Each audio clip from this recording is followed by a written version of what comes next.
हमारे पास यहाँ पे सब जब ये सारी इनपुट कलेक्ट हो जाएगी तो यहाँ पे हम इसको समेशन कर रहे हैं, जिस तरह से हमारे पास बायोलॉजिकल न्यूरॉन के अंदर हो रहा था।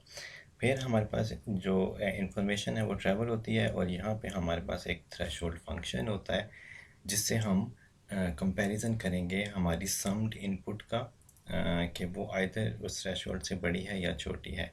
So if it is greater than the threshold तो फिर हम क्या करेंगे, हम इंफॉर्मेशन को आगे पास कर देंगे टू नेक्स्ट न्यूरॉन या परसेप्ट्रॉन। अदरवाइज़ हमारे पास जो इंफॉर्मेशन है वो पास नहीं होगी। तो आपने देखा कि बिल्कुल एग्जैक्टली बायोलॉजिकल न्यूरॉन को मिमिक करते हुए हम यहाँ पे इस तरह से ये जो आर्टिफिशियल न्यूरॉन है या परसेप्ट्रॉन है वो बना रहे हैं।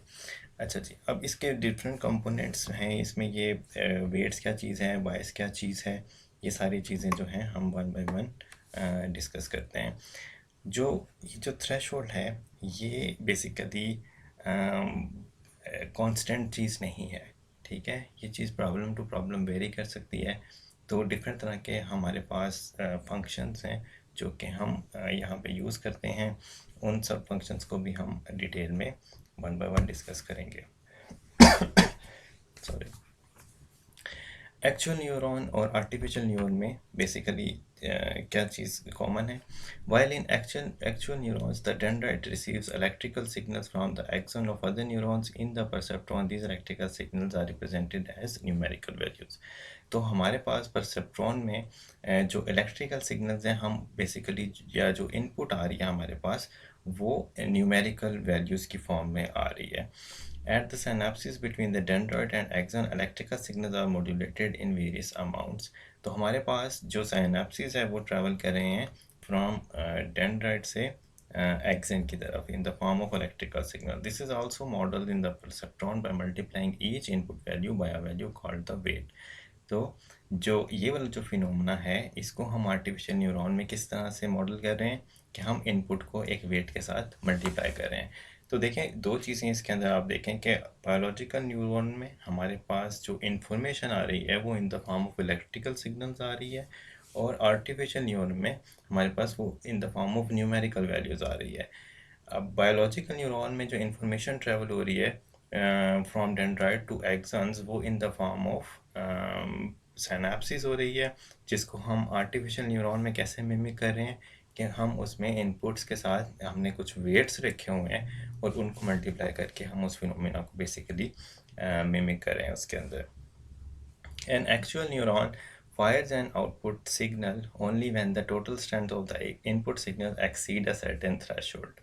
We model this phenomena in a perceptron by calculating the weighted sum of the inputs to represent the total strength of the input signals. तो जो हमारे पास बायोलॉजिकल न्यूरॉन है उसमें हम क्या करें, हम उसमें टोटल स्ट्रेंथ जो है इनपुट सिग्नल की वो कैलकुलेट कर रहे हैं और उसको हम थ्रेशोल्ड से कंपेयर कर रहे हैं। अगेन इस चीज़ को आर्टिफिशियल न्यूरॉन में या परसेप्ट्रॉन में मिमिक करने के लिए हम जो है वो वेटेड सम कैलकुलेट कर रहे हैं। तो ये जो हमारा वेटेड सम आएगा इनपुट्स के साथ वेट्स को मल्टीप्लाई करके, और फिर हम उसको जो एक्यूमुलेटेड सम लेंगे वो हमारी टोटल स्ट्रेंथ होगी। और जब हमारे पास ये टोटल स्ट्रेंथ कैलकुलेट हो जाएगी then we will apply a step function on the sum to determine its output. अब ये चीज़ के आइदर न्यूरॉन फायर होगा या नहीं होगा, in case of artificial neuron हम क्या कर रहे हैं, हमने एक स्टेप फंक्शन रखा हुआ है जिससे हम उसको कंपेयर कर रहे हैं, और उसकी बेस के ऊपर, उस स्टेप फंक्शन की बेस के ऊपर हम जो न्यूरॉन की आउटपुट है उसको फिगर आउट कर रहे हैं। As in biological neural networks, the output is fed to other perceptron, और बायोलॉजिकल न्यूरॉन्स के अंदर भी हमारे पास जो आउटपुट है वो एक न्यूरॉन की आउटपुट बेसिकली नेक्स्ट न्यूरॉन की इनपुट बनती है। इसी तरह से हमारे पास एक आर्टिफिशियल न्यूरल नेटवर्क के अंदर भी सेम प्रोसीजर जो है वो अडॉप्ट किया जाता है। तो आप देख रहे हैं कि जो जो कॉन्सेप्ट्स या जो प्रोसीजर्स या जो फिनोमिना हमारे पास एक बायोलॉजिकल न्यूरॉन में परफॉर्म हो रहा है, हम किस तरह से उसको मॉडल कर रहे हैं एक आर्टिफिशियल न्यूरॉन के साथ या न्यूरल नेटवर्क के अंदर। अच्छा, अब देखें थोड़ी सी इसके ऊपर जो हमारा आर्टिफिशियल न्यूरॉन है उसके ऊपर हम थोड़ा सा मज़ीद डिटेल में देखते हैं, इसके बेसिक कंपोनेंट्स हमने देख दिए हैं। अब हम देखते हैं कि इसमें कैसे उसकी वर्किंग होती है। Perceptron can be defined as a single artificial neuron that computes its weighted input with the help of a threshold activation function or step function. अब परसेप्ट्रॉन जो है, हम उसको एक सिंगल आर्टिफिशियल न्यूरॉन कह सकते हैं, जिसमें हमारे पास जो कंप्यूटेशन होगी वो किस तरह होगी। हमारे पास इनपुट्स होंगी। इस केस में हमारे पास ये x1 x2 up to xn जो है ये इनपुट्स हैं। और ये बात याद रखनी है कि हमारे पास आर्टिफिशियल न्यूरॉन में ये इनपुट्स जो हैं ये instead of electrical signals numerical values की फॉर्म में आ रही है। अब इस इनपुट के साथ आप देखें कि कुछ वेट्स असाइन हुए हुए हैं। ये जो W1 W2 up to WN है, ये हमारे पास कुछ वेट वैल्यूज़ हैं जो कि हमने हर इनपुट के साथ असाइन की हुई है। अब जितनी हमारे पास नंबर ऑफ़ इनपुट्स होंगी उतने ही हमारे पास नंबर ऑफ़ वेट्स होंगे। फॉर एग्ज़ाम्पल, अगर मेरे पास यहाँ पे number of inputs up to xn है, तो मेरे पास यहाँ पे जो नंबर ऑफ़ वेट्स हैं वो भी अप टू WN ही होंगे। इट मीन्स कि अगर 3 इनपुट्स हैं तो 3 वेट्स होंगे, अगर 10 इनपुट्स हैं तो 10 वेट्स होंगे। So every input has an associated weight value. और हम यहाँ पे क्या कर रहे हैं, हम वेटेड इनपुट कैलकुलेट कर रहे हैं। वेटेड इनपुट का मतलब ये है कि हम इनपुट्स को उसके कोरस्पॉन्डिंग वेट्स के साथ जो है वो मल्टीप्लाई कर देते हैं। और फिर हमारे पास यहाँ पे ये बेसिकली आप कह लें कि न्यूक्लियस है, जहाँ पे हमारे पास ये जो वेटेड इनपुट है इसका सम हो रहा है। ठीक है, तो अगेन यहाँ तक जो चीज़ अंडरस्टैंड करने वाली है वो है कि हमारे पास इनपुट्स हैं, उनके हर इनपुट के साथ कुछ वेट्स असाइन है। सो हमारे पास एक वेटेड इनपुट आ रही है जो कि वेट्स इनटू इनपुट्स हैं, और उसका हम यहाँ पे समेशन कर देते हैं। अच्छा, समेशन के साथ यहाँ पे हमारे पास एक बायस टर्म ऐड हुई हुई होती है जो कि एक इनपुट एज एन इनपुट ही कंसिडर की जाती है, लेकिन उसका एक डिफरेंट पर्पज़ है, वो मैं आपको आने वाली स्लाइड्स में बताऊंगा। तो यहाँ तक फिर हमने क्या किया जी, इस इक्वेशन को देखें। ये इक्वेशन जो है, ये जो सारा प्रोसीजर मैंने अभी एक्सप्लेन किया है उसी को रिप्रेजेंट कर रही है कि हमारे पास कुछ इनपुट्स हैं एक्स आई। तो जितनी नंबर ऑफ़ इनपुट्स होंगी, हमारा ये जो आई आप समझ लें कि एज अ काउंटर है, वो वहाँ तक आएगा।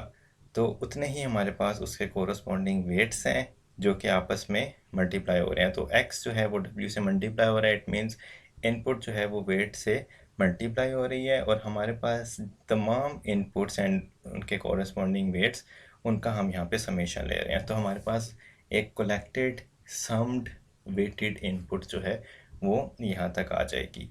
तो अगेन इसकी लिमिट कहाँ से जा रही है जी, i = 0 to n। It means कि जितनी आपके पास नंबर ऑफ़ इनपुट्स हैं, हम उन सारों का कलेक्टिव सम जो है वो यहाँ पे ऑब्टेन कर रहे हैं।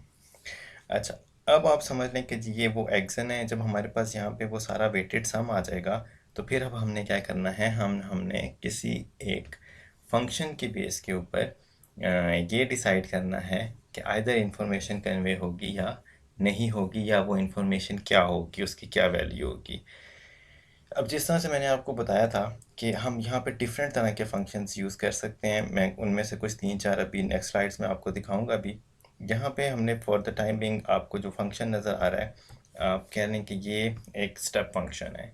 ठीक है, तो हम क्या करेंगे, हम यहाँ पे हमारी जो वेटेड इनपुट आएगी on the basis of this threshold या on the basis of this step function, हम ये डिसाइड करेंगे कि वो क्या वैल्यू होगी जो कि आगे ट्रांसमिट की जाएगी। अब स्टेप फंक्शन के केस में क्या होता है, यहाँ पे आपको ये जो इसकी रिप्रेजेंटेशन नज़र आ रही है, इस ग्राफ से भी आपको पता चलेगा कि अगर हमारे पास जो वेटेड सम आ रहा है, अब मैं इसको वेटेड सम का नाम दे रहा हूँ। ठीक है जी, वेटेड सम से हमेशा जब भी मैं वेटेड सम की बात करूँगा तो इसका मतलब ये होगा कि मैं इनपुट्स को वेट्स के साथ मल्टीप्लाई करके उनकी समेशन कैलकुलेट कर रहा हूँ। तो मेरे पास बेसिकली ये summation i = 0 to n WI xi की बात मैं यहाँ पे कर रहा हूँ। तो अगर हमारे पास वो वेटेड सम जो है वो ग्रेटर देन 0 आ रहा है, तो हम आउटपुट को 1 असाइन करेंगे, यानी कि आउटपुट में हमारे पास 1 जाएगा उस केस में। ठीक है जी, अब वो क्यों 1 जाएगा, क्योंकि आप देखें ये जो हमारे पास y एक्सिस है, ये हमारे पास x एक्सिस है, ये हमारे पास इसका ओरिजिन है। तो स्टेप फंक्शन के केस में क्या हो रहा है जी, हमारे पास इस ओरिजिन से आगे की जो वैल्यू है वो 1 है, so this is 1 here and this is -1 hair.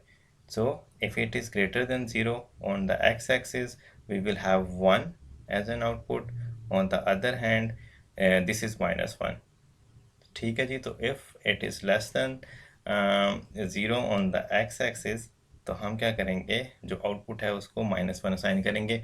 अभी मैं इसके ऊपर दोबारा भी बात करूँगा तो आपको ये ज़्यादा क्लियर हो जाएगा.